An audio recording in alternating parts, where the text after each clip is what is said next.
আর SIR এ নয়া নির্দেশ কমিশনের, বাংলার বাড়ির নথি গ্রাহ্য নয় জানিয়ে দিল কমিশন। প্রধানমন্ত্রী আবাস যোজনার নথিও গ্রাহ্য নয়।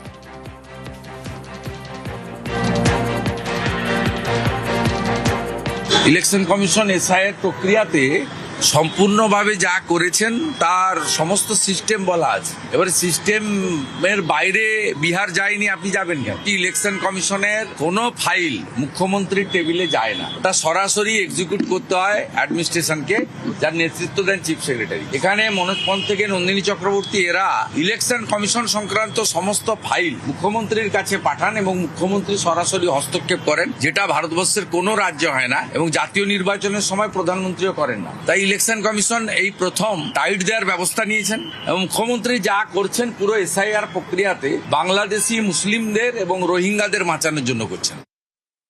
মুখ্য সচিব তিনি খুব স্বাভাবিকভাবেই জেলা শাসক যারা তাদের সাথে যোগাযোগ রাখবেন, এটা তো ন্যাচারাল প্রসেস।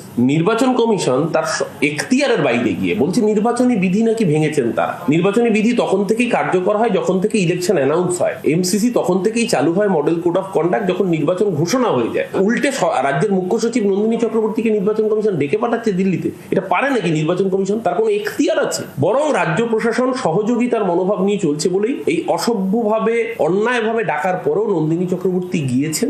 নির্বাচন কমিশন বরঞ্চ আইন ভাঙছেন এবং এর জন্য সুপ্রিম কোর্টে আগামী দিনে আবার তাদের প্রশ্নের মুখে পড়তে হবে। জীবিত মানুষের নাম মৃত করে দেখানো হচ্ছে, তাহলে সেই অফিসার, কনসার্নড অফিসার তারা বা নির্বাচন কমিশন কেন রেসপন্সিবল থাকবে না?